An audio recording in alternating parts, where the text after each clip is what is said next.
நல்லதே நடக்கும்.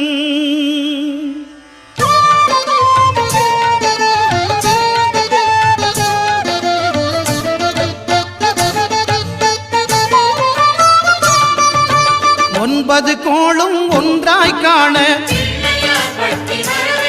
அங்கு கற்பகம் என்னும் கடவுளின் மெய்யில் ஒன்பது கோளும் ஒன்றாய் காண அங்கு கற்பகம் என்னும் கடவுளின் மெய்யில் சூரியன் முதலாய் 9 கிரகமும் பலவித குணங்களை கொண்டிருக்கும். எங்கள் கற்பக தருவில் அவை வரும்போது ஒன்றாய் சேர்ந்து பலனளிக்கும்.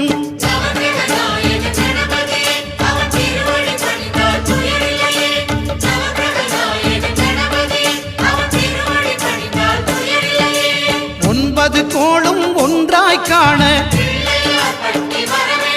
அங்கு கற்பகம் என்னும் கடவுளின் மெய்யில்